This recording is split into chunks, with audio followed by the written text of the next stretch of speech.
ஆகுறாரு. சந்திரன் பார்த்தீங்கன்னா 2.25 நாள் ஒரு ராசியில் இருப்பார்.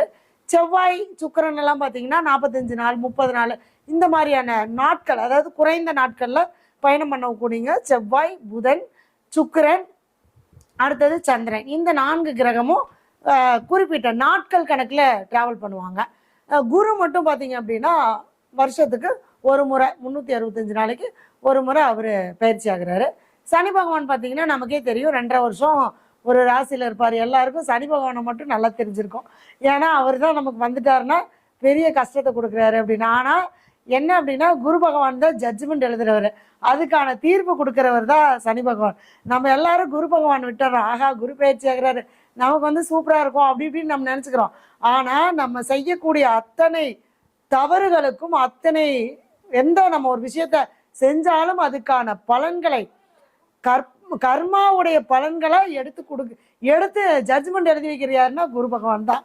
அதனால தான் ஜென்மத்தில் நம்ம குரு வரும்போது ரொம்ப கேர்ஃபுல்லாக இருக்கணும். ஆனால் நம்ம யாரும் பயப்படுறதில்ல, சனி பகவான் மட்டும்தான் நம்ம பார்த்து பயப்படுறோம். 7.5 சனி, அஷ்டம சனி, கண்ட சனி, இந்த மாதிரி நம்ம வந்து பார்த்தீங்க அப்படின்னா சனி பகவானை பற்றி தான் நம்ம பயப்படுறோம். ஆனால் குருவை பற்றி நம்ம பயப்படுறதில்ல. குரு வந்து சுபகிரகம் அப்படிங்கிறதுனால நம்ம பெருசாக அதுக்கான பயம் நமக்கு இல்லை. ஆனால் சொல்லுவாங்க இல்லையா, நீ என்ன பண்ணுற அப்படின்னு 4 பேர் பார்க்காம இருக்கலாம், ஆனால் உனக்குள்ளே இருக்கக்கூடிய இறைவன் பார்த்துட்டே இருப்பார் அப்படின்னு சொல்லுவாங்க. நமக்குள்ள இறைவன் யாரா இருக்காரு? நம்மளுடைய மனசாட்சியா. அப்போ நமக்குள்ள, அதனால தான் கடவுள் அப்படின்னாங்க. கடந்து உள்ளே செல் அப்படின்னு என்னன்னா, நம்ம அந்த அப்பெல்லாம் நம்ம ஒரு பழமொழியே இருக்கு, உள்ளம் ஒரு கோவில் ஊனுடம்பு ஆலயம். வேற எங்கேயும் நீ தேட வேண்டாம் கடவுளை, உனக்குள்ள நீ கடந்து போனீனாலே அந்த கடவுள் அப்படிங்கிறவர் உனக்கு காட்சி கொடுப்பாரு அப்படின்னு சொல்லியிருக்காங்க. இது நம்ம சித்தர்கள் நிறைய விஷயங்களை நம்மளுக்கு ப்ரூஃப் வச்சிருக்காங்க, அதாவது நிரூபிச்சிருக்காங்க. எப்படின்னு கேட்டிங்கன்னா, அவங்க தன்னுடைய அந்த உலகப்பற்றை விட்டுட்டு அவங்க தனக்குள்ளேயே ஆழ்ந்து போய் தான் கடவுள் அப்படின்னா இப்படி இருப்பாரு அப்படிங்கிற ஒரு அனுமானத்தின் பேரில் நம்மளுக்கு நிறைய கதைகள் மூலமா ஒரு மக்களை வழி நடத்துறதுக்காக நம்ம முன்னோர்களால் உருவாக்கப்பட்டவர்கள் நமக்கு இந்த சிலை வழிபாடு, சரிங்களா. ஆனால் அரூப வழிபாடு அப்படிங்கிறத நமக்கு மெயின் ரொம்ப. அப்போ என்னன்னா, அண்டத்தில் உள்ளது பிண்டத்தில் இருக்கு அப்படின்னா என்னங்க, அணுக்களாக இருக்கக்கூடியது பிண்டத்தில் அப்படின்னா உலகத்துல, அண்டம்னா உலகம், பிண்டம்னா நம்மளுடைய உடம்பு. அப்ப இந்த உலகத்தில் இருக்கக்கூடிய அணுக்கள் தான் நம்மளுடைய உடம்புல உயிராக இருக்குது. அப்போ உயிர் நமக்கு எப்படி வருது எப்படி போகுது அப்படின்னு நமக்கு தெரியாது இல்லையா. அதே மாதிரிதான் அப்ப இந்த மாதிரி வரும்போது என்னன்னா, குரு வந்து கடவுள், அதாவது மாதா பிதா குரு தெய்வம் அப்படின்னு சொல்லுவோம். அப்ப மாதா பிதானா அம்மா அப்பா வந்து நம்ம ரத்த சம்பந்தப்பட்ட உறவு, அதனால அவங்க நம்மளுக்கு கரெக்டான வழிகாட்டியாக தான் இருக்கணும். ஆனால் ஒவ்வொருத்தருக்குமே ஒரு குரு அப்படிங்கிறவர் வந்து பார்த்திங்கன்னா நம்மளுடைய வாழ்க்கையில் மிக முக்கியமானவங்க. அப்போ குருனா நமக்கு யார்? முதல் குரு யார் அப்படின்னு கேட்டிங்கன்னா நமக்கு அம்மா. அதுக்கப்புறம் பார்த்திங்கன்னா நம்ம பாடம் சொல்லி கொடுக்கக்கூடிய ஆசிரியர்கள், அதுக்கப்புறம் நம்மளை வழி நடத்தக்கூடிய ஒவ்வொருத்தருமே நமக்கு குரு தான், சரிங்களா. அப்போ அதனால தான் வந்து பார்த்திங்கன்னா இந்த உயர்வான, அதாவது ஆலோசனை சொல்லக்கூடிய இடங்கள்ல உள்ளவங்க எல்லாமே குருவா நமக்கு சொன்னாங்க. அதாவது மகான்கள், சித்தர்கள், பிராமணர், அடுத்தது வந்து பார்த்திங்கன்னா டீச்சர், ஜோதிடர், இந்த மாதிரி நமக்கு ஒவ்வொருத்தரையும் நம்ம குருவா நம்ம எடுத்துக்கிறோம் இல்லைங்களா. அப்போ குரு அப்படின்னாலே நமக்கு கடவுள் அப்படிங்கிற அந்த இது வந்துருச்சு. அப்போ குரு நமக்கு சரியாக கிடைச்சாதான் கடவுளை நம்ம அடைய முடியும். ஆனால் குருவின் வழிகாட்டுதல் மூலமாகத்தான் நம்ம இறைவனை அடையலாம் அப்படிங்கிறது ஆன்மீகத்தில் நமக்கு ஒரு வழி.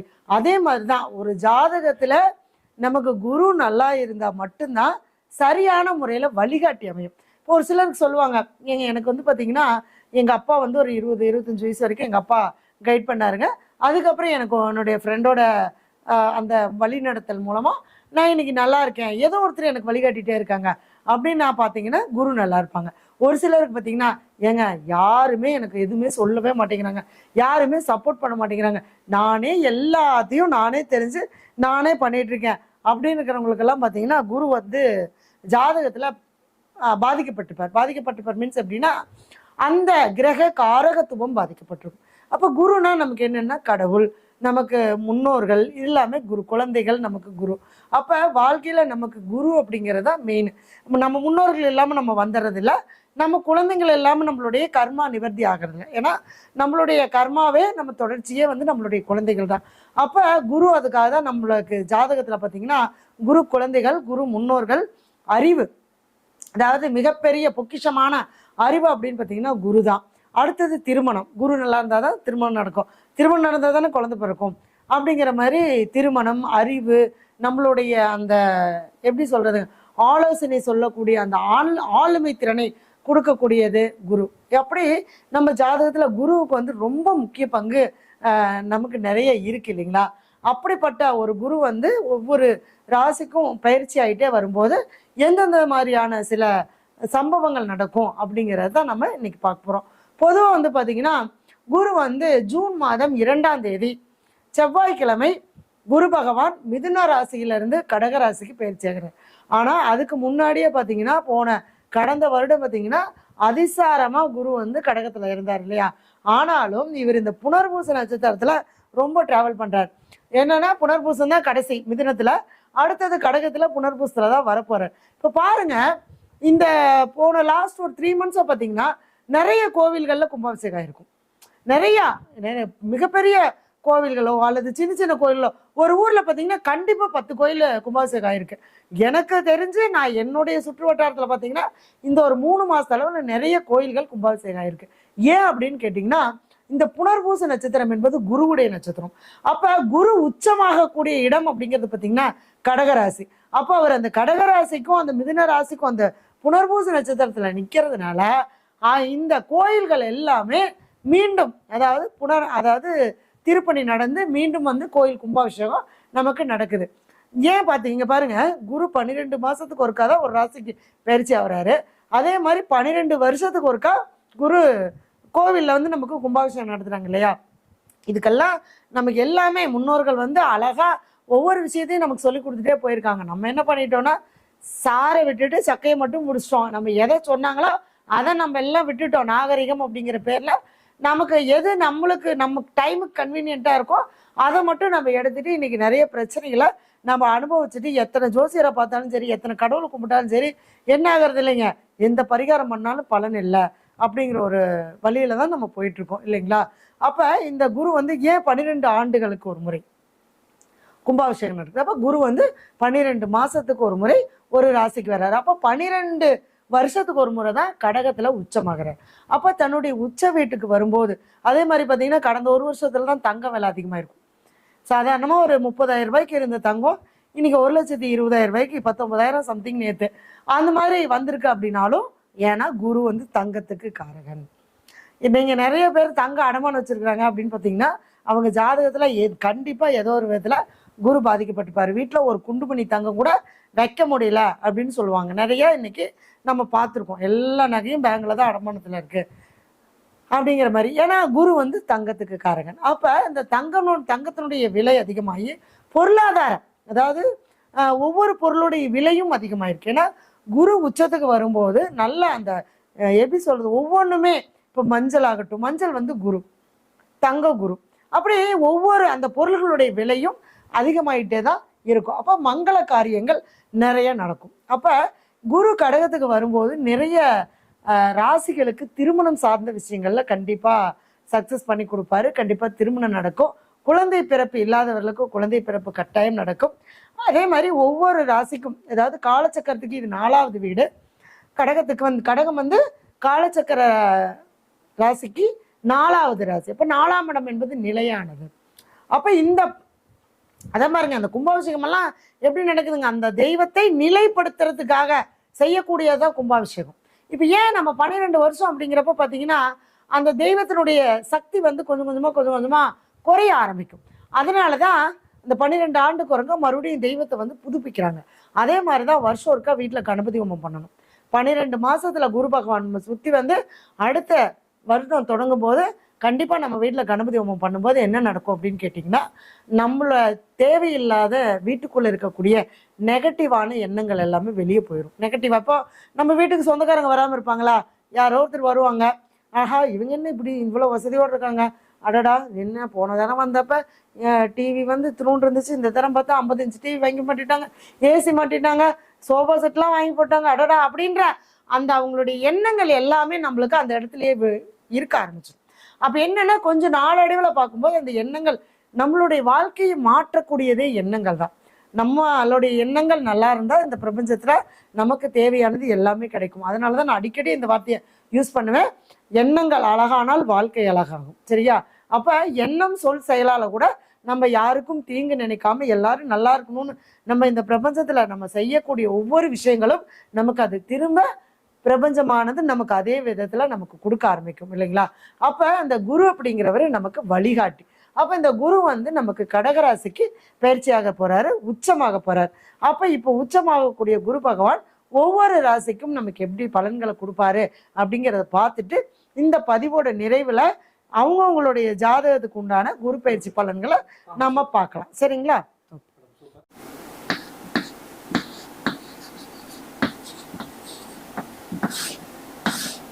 இப்ப நம்ம ரிஷபராசிக்கு குரு பயிற்சி. ரிஷபம் பார்த்தீங்கன்னா காலச்சக்கரத்துக்கு 2வது வீடு, சுக்கிரனுடைய வீடு இல்லையா? இப்போ சுக்கிரனுக்கும் குருவுக்கும் நம்ம பார்த்தீங்கன்னா பொதுவாகவே இது தேவகுரு குரு, சுக்கிரன் அசுரகுரு. அப்போ சுக்கிரன் வீட்டில் இருக்கக்கூடிய குரு பகவான் எது பண்ணுவார்னா எதுவுமே பண்ண மாட்டார் அப்படின்றது நம்மளுக்கு ஜோதிடத்தில் ஒரு சில விதிகள் இருக்குது. ஏன்னா இங்கே அசுரகுருவும் தேவகுருவும் ஒரு போட்டி.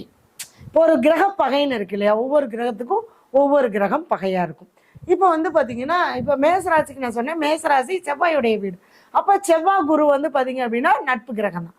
அப்படிங்கிறப்ப உங்களுக்கு அந்த பலன்கள் எல்லாம் நம்ம சொல்றதெல்லாம் கரெக்டாக இருக்கு.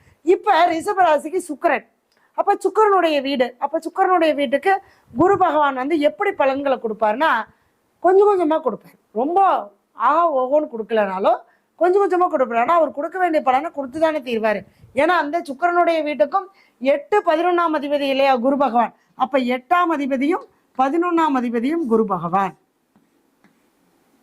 அப்ப கண்டிப்பா ரிஷபராசிக்கும் எதிர்பாராத ஒரு அதிர்ஷ்டத்தையும் ஒரு மாற்றத்தையும் கொடுப்பார். ஏன்னா ராசிக்கு 3ஆம் இடத்துக்கு குரு பகவான் வர்றார்.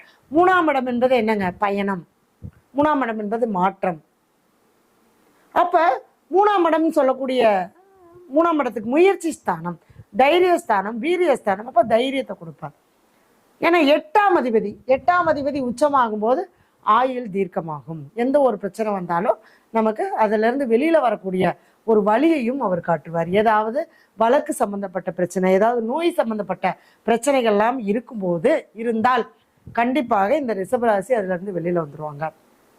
அடுத்தது லாபஸ்தானம் 11ஆம் இடம். ஏதாவது ஒரு பெரிய இன்வெஸ்ட்மெண்ட்டு, இந்த மாதிரி ஏதாவது ஒரு ஷேர் மார்க்கெட்டு, இந்த மாதிரி ஏதாவது ஒரு விஷயத்துல ரொம்ப ஒரு 5 வருஷம் 10 வருஷம் ஆயிடுச்சு, என்னால் அதுலேருந்து வரவே மாட்டேங்குது அப்படின்னு இருக்கிறவங்களுக்கெல்லாம் இந்த காலகட்டத்தில் குரு பகவான் உச்சமாகி 8 11ஆம் அதிபதியாக இருக்கிறதுனால லாபத்தை மிகப்பெரிய அளவில் கொடுப்பார். இப்போ எல்லாத்துக்குமே பார்த்தீங்கன்னா கொஞ்சம் பொருளாதாரம் உயர்வாகும். பொதுவாகவே எல்லாமே இந்த இதில் பார்த்தீங்கன்னா இந்த பீரியடில் கடகத்துக்கு குரு வரும்போது பொருளாதார வளர்ச்சி அப்படிங்கிறது நல்லாயிருக்கும். ஏன்னா அவர் காலச்சக்கரத்துக்கு 9வது வீடாக இருந்தாலும் கடகத்துக்கு 6வது வீடு. அப்படிங்கிறப்ப வேலை வெற்றி பெறது, இந்த மாதிரி நல்ல வேலை கிடைக்கிறது, வேலை சம்மந்தப்பட்ட விஷயங்கள் எல்லாமே நல்ல சிறப்பாக இருக்கும். அதனால நல்ல உழைப்பு நல்லா இருந்தாலே ஊதியம் வந்துடும் இல்லையா? அப்போ பொருளாதாரங்கள் நமக்கு நல்லா இருக்கும். சரிங்களா? அப்போ அந்த மாதிரி பொருளாதாரத்தில் ஏதாவது நமக்கு ஒரு டிராபேக் ஆயிருந்தாலும் இந்த குரு பயிற்சிக்கு பின்னாடி ரிஷபராசிக்கு நல்ல ஒரு மாற்றங்கள் கண்டிப்பாக வரும். ஃபர்ஸ்ட் பார்த்தீங்க அப்படின்னா குரு பகவான் புனர்பூச நட்சத்திரத்துல போகும்போது இந்த பலன்கள், புனர்பூசத்துல போகும்போது 8 11ஆம் இடம் வேலை செய்யறோம். அப்ப எதிர்பாராத அதிர்ஷ்டமும் எதிர்பாராத ஒரு மிகப்பெரிய அளவுல ஒரு லாபமும் உங்களுக்கு கண்டிப்பா கிடைக்க போகுது.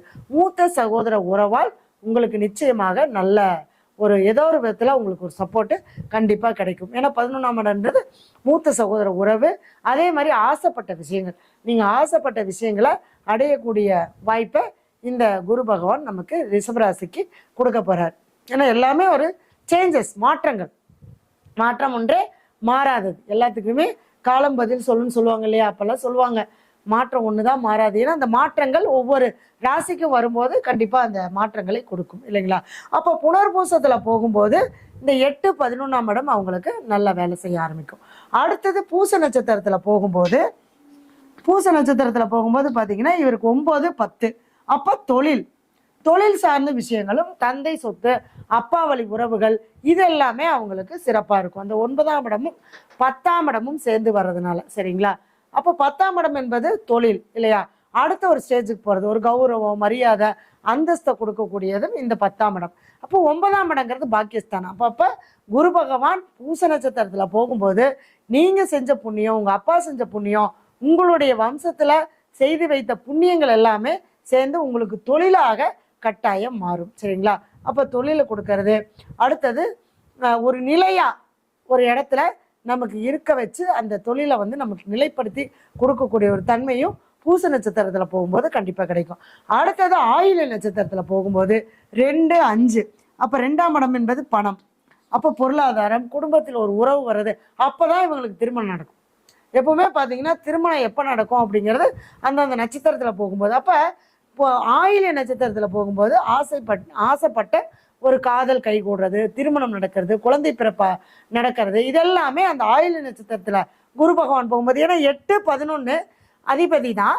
ஆனாலும் ஆயில்யம் வந்து பார்த்தீங்கன்னா உங்களுக்கு 2, 5 கூட.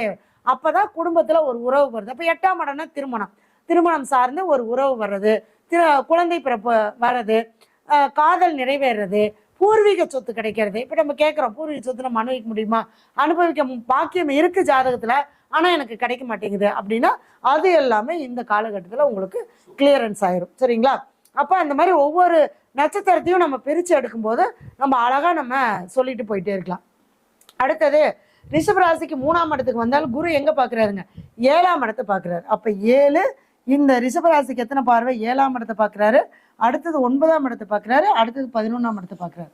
அப்போ 7, 9, 18, 11 கனெக்ட் ஆகும்போதே திருமணம் சார்ந்த விஷயங்களை கண்டிப்பாக கொடுப்பாரு. நம்ம சொல்லலாம் தொழில் பார்ட்னர் மூலமாக நம்ம தொழில் செய்யறது, அடுத்தது நமக்கு ஒரு தொழிலை நிலைப்படுத்தி செய்யக்கூடிய ஒரு வேலையை நம்ம செய்யறது, அது நண்பர்கள் மூலமாகவோ வாழ்க்கை துணை மூலமாகவோ நமக்கு வரக்கூடிய வருமானங்கள் வருது, இது எல்லாமே இந்த ரிஷபராசிக்கு கட்டாயம் நடக்கும். அடுத்தது 9ஆம் இடத்தை பார்க்குறாரு. அப்போ 9ஆம் இடத்தை பார்க்கும்போது ஏற்கனவே நம்ம சொல்லியிருக்கோம் பாக்கியஸ்தானம் நம்ம சொல்லியிருக்கோம். அப்போ தந்தை வழி உறவுகள் மூலமாக நமக்கு சப்போர்ட் கிடைக்கிறது, அப்பா சொத்து பிரிக்காமல் இருந்தால் அந்த சொத்து நமக்கு பிரித்து நமக்கு எல்லாமே டேலி ஆகிறது, கணக்கு வர்றது, இந்த மாதிரியான விஷயங்கள் எல்லாமே நமக்கு கண்டிப்பாக நடக்கும். சரிங்களா? அடுத்தது 11ஆம் இடத்தை பார்க்குறாரு. அப்போ 11ஆம் இடம் சொல்லக்கூடியது லாபஸ்தானம், மூத்த சகோதர உறவு, அடுத்தது நண்பர்கள் மூலமாக நமக்கு கிடைக்கக்கூடிய எல்லா விதமான சந்தோஷங்களும் மகிழ்ச்சியும் நமக்கு கிடைக்கும். அப்படிங்கிறது இந்த 11ஆம் இடத்தை பார்வையிடுறதுனால நமக்கு ரிஷபராசி கிடைக்கும். இதெல்லாம் பார்த்தீங்கன்னா ரிஷபராசிக்கு குரு பகவான் அசுர தேவ குருவாக இருந்தாலும் அதுக்கான பலன்களை கொடுப்பாரு அப்படின்னா கண்டிப்பாக கொடுப்பார். சரிங்களா? அப்போ அந்த திசாபுத்தி, நம்மளுடைய ஜாதகத்தில் திசாபுத்திகள் என்ன நடக்குது அப்படிங்கிறத பார்த்துட்டு அதுக்கு தகுந்த மாதிரி நம்ம இந்த பலன்களை எடுத்துக்கலாம். ஆனால் கண்டிப்பாக இந்த வருஷத்தில் பார்த்தீங்கன்னா நீங்கள் எந்த அளவுக்கு உங்களுடைய முயற்சிகளை போடுறீங்களோ இந்த ஒரு வருஷத்தில் அந்த அளவுக்கு உங்களுடைய வாழ்க்கையில் அடுத்த ஒரு நிலையா போய் ஒரு இடத்துல உட்கார்றதுக்கான வழிமுறைகள் எல்லாமே கிடைக்கும். பதவி உயர்வு கிடைக்கும். 10ஆம் இடங்கிறது பதவி உயர்வு. அப்போ பதவி உயர்வு கிடைக்கிறது, இடமாற்றம். யாராவது பார்த்தீங்கன்னா ரிஷபராசிக்காரங்க நான் வேலையில் இருக்கேன், ஒரு டிரான்ஸ்ஃபர் கேட்டிருக்கேன், எனக்கு ப்ரமோஷன் வரமாட்டேங்குது, இதெல்லாம் டிராபேக்காக இருக்குது அப்படின்னா இப்போ நீங்கள் முயற்சி செஞ்சீங்க அப்படின்னா கண்டிப்பாக அந்த இடமாற்றம் கிடைக்கும், தொழிலில் பதவி உயர்வு கிடைக்கும். அடுத்தது ஒரு அந்த நம்மளோட முயற்சிகள் எந்த அளவுக்கு நம்ம போடுறோமோ அந்த அளவுக்கு உண்டான பலன்கள் இந்த குரு பகவானுடைய பெயர்ச்சியானது ரிஷபராசிக்கு கட்டாயம் கொடுக்கும். சரிங்களா? நீங்கள் வந்து பார்த்தீங்க அப்படின்னா 7, 9, 11ஆம் இடத்தை பார்வையிடுறதுனால நீங்கள் முடிஞ்ச வரைக்கும் வாழ்க்கை துணையிட்ட இப்போ நல்ல சப்போர்ட்டாக இருப்பாங்க. அதனால ரொம்ப சந்தோஷமாக இப்படியே நம்ம, அதாவது எப்பவுமே ஒன்று சொல்கிறேன்னா, ஒன்று கிடைச்சிச்சு அப்படின்னா அதை அப்படியே மெயின்டைன் பண்ணிக்கணும். அதுதான் ரொம்ப முக்கியம். குரு பகவான் வராருன்னு சொல்லிட்டு ரொம்ப நம்ம நிறையா பொருளாதாரம் பணம் இதெல்லாம் வந்ததுன்னா நம்ம என்ன பண்ணுவோம், கொஞ்சம் கையில் கம்முன்னு வச்சிருக்க மாட்டோம், எல்லாம் ஆடிடுவோம். அப்புறம் ஆடினதுக்கப்புறம் அடுத்த வருஷம் வந்து செக் வச்சிருவாரு, வாப்பா வர இரு அப்படின்னு சொல்லிட்டு. சரிங்களா? அந்த மாதிரி அந்த ஒவ்வொரு காலகட்டத்திலையும் எது நமக்கு இருக்கோ அதை நம்ம வச்சு பயன்படுத்திக்கிட்டு போயிட்டோம்னா நல்லாயிருக்கும். நண்பர்கள் மூலமாக நமக்கு வரக்கூடிய எல்லா விஷயமே இந்த ஆண்டு நல்லாயிருக்கும். நீங்கள் வந்து பார்த்தீங்க அப்படின்னா முடிஞ்ச வரைக்கும் இப்போ குரு சந்திரன் வீட்டில் இருக்கிறதுனால நான் ரெஃபர் பண்ணுறது எல்லாமே அன்னதானம் தான். அன்னதானமும் தண்ணீரும் தானம் கொடுத்துட்டு வாங்க. அடுத்தது வந்து குரு பகவானுடைய ஆலயத்துக்கு ஒரு முறை போயிட்டு வழிபாடு பண்ணிட்டு வாங்க, ரொம்ப நல்லாயிருக்கும். குழந்தைகளுடைய மகிழ்ச்சி, குழந்தைகளுடைய எதிர்காலம், இதெல்லாம் நல்லாயிருக்கும். அடுத்தது படிக்கக்கூடிய மாணவர்கள்லாம் வந்து பார்த்தீங்கன்னா இந்த ஆயில்யத்தில் குரு போகும்போது நல்ல மார்க் வாங்குறது, வெளிநாடு போகிறது, வெளி வெளி மாநிலம், அதாவது இப்போ 3ஆம் இடம்னால இடம் விட்டு இடம் போயிடுறது. அப்போ என்னன்னா இப்போ ரிஷபராசிக்காரங்க கொஞ்சம் ட்ராவல் பண்ணி போகிற மாதிரி ஏதாவது ஒரு வேலை இருந்தால் ரொம்ப நல்லாயிருக்கும். ஏன்னா நம்ம கிரகங்கள் அதுக்கு தகுந்த மாதிரி நம்ம என்ன பண்ணுங்க, அதை நம்ம மாற்றிக்கணும். சரியா? அப்போ ஒரு இடம் விட்டு ஒரு இடம் போய் வெளிநாடு போகிறது, வெளி மாநிலங்கள் போகிறது வேலைக்கு, இந்த மாதிரியெல்லாம் போனீங்கன்னா அப்படின்னா உங்களுக்கு சிறப்பான ஒரு வாழ்க்கை இந்த குரு பகவான் உங்களுக்கு கொடுப்பார். சரிங்களா? சரி. ஓகே, இது வரைக்கும் பார்த்தீங்கன்னா மேஷம்